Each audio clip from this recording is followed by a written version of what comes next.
네, 언론인 여러분 안녕하십니까? 수고 많으십니다. 오늘 윤석열 대통령이 우려했던 대로 순직 해병 특검법을 거부했습니다. 이에 대해서 조국혁신당 강력하게 규탄하기 위해 오늘 이 자리에 섰습니다. 그러면 준비된 기자회견문을 제가 낭독하고 기자회견문 낭독이 끝난 후에 백브리핑 장소로 이동을 해서 언론인 여러분들 질문이 있으면 답변 드리는 순서로 진행하겠습니다. 조국혁신당 원내대표 황운하 의원입니다. 먼저 참석하신 우리 조국혁신당 의원님들 제가 소개해 올리겠습니다. 맨 오른쪽부터 서 있는 순서대로 조국혁신당 전 대표 조국 의원님이십니다. 이혜민 의원님이십니다. 강경숙 의원님이십니다. 검찰독재 조기정책 특별위원장 박은정 의원님이십니다. 신장식 의원님이십니다. 김선민 의원님이십니다. 정춘생 의원님이십니다. 김재원 의원님이십니다. 차규근 의원님이십니다. 순직해병 특검법 거부한 자 특검 조사를 받게 될 것이다. 윤석열 대통령이 순직해병 특검법을 거부하였습니다. 벌써 15번째 거부권 행사입니다. 최 해병이 어떻게 순직에 이르게 됐는지 책임이 있는 지휘관에게 책임을 물으려는데 수사를 방해한 자가 누구인지 밝히려는 특검이었습니다.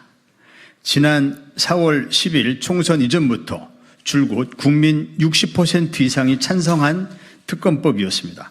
윤석열 대통령은 4월 10일 총선에서 심판받고도 아직도 정신을 못 차립니다.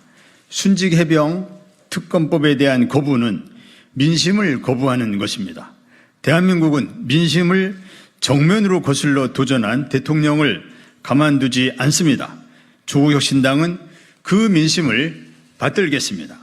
한덕수 국무총리가 주재한 오늘 국무회의는 압도적 다수의 찬성으로 국회를 통과한 순직해병 특검법에 대해 윤 대통령에게 제2요구권을 건의하기로 의결했고 해외 순방 중인 윤 대통령은 전자결제 방식으로 재가를 했습니다. 조국혁신당은 윤 대통령이 거부한 특검법을 국회에서 재의결하기 위해 총력을 기울일 것입니다.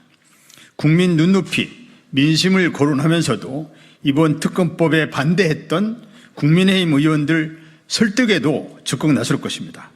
그럼에도 끝내 국회 재의결에 실패한다면 조국혁신당은 윤석열 특검법을 발의할 것입니다. 박정훈 전 해병대 수사단장의 재판과 고위공직자범죄수사처 수사에서 쏟아진 수많은 증거와 증언이 윤 대통령을 가리키고 있기 때문입니다. 윤 대통령의 경로로 시작해 윤 대통령이 여기저기 전화할 때마다 대통령실, 국방부, 해병대, 경찰의 핵심 인사들이 벌떼처럼 움직였습니다. 박정훈 대령이 보직해임당하고 항명 혐의로 기소됐습니다. 이종섭 당시 국방부 장관의 결재를 받아 경북경찰청에 이첩했던 서류를 국방부가 되가져옵니다. 순직해병 특검법으로 수사 외압의 진상을 규명하려는데 윤 대통령이 거부했습니다. 그래서 이제는 윤석열 대통령을 수사 대상으로 하는 특검법이 필요합니다. 조국혁신당은 대통령 윤석열의 순직해병 수사 방해 및 외압 진상규명을 위한 특별검사법 가칭입니다. 을 뜻을 같이 하는 야당 의원들과 함께 발의할 것입니다. 경북경찰청의 어제 조사 결과를 보면 임성근 당시 사단장은 혐의가 없다는데 윤 대통령이 사단장 한 명을 지키려고 왜 그렇게 무리수를 뒀는지 여전히 의문입니다. 윤 대통령의 배우자 김건희 여사의 그림자도 어른거립니다. 김 여사가 임성근 구명 로비의 주요 창구였다는 정황도 드러나고 있습니다. 김 여사도 윤석열 특검의 조사 대상이 될 것입니다. 조국혁신당은 합니다. 오는 7월 19일 최혜병 순직 1주기를 맞는 날 조국혁신당이 발의한 윤석열 특검법을 대전현충원 최혜병 묘역에 바치겠습니다. 1년이 다 되어가도록 밝혀지지 않은 최혜병이 순직에 이르게 된 경위와 원인을 낱낱이 밝히겠습니다. 그 과정에 책임이 있는 지휘관의 책임도 묻겠습니다. 지휘관 책임을 물으려는데 수사를 방해한 자, 임성근 구명 로비에 나선 자들 모두 특검 수사를 받고 처벌받게 하겠습니다.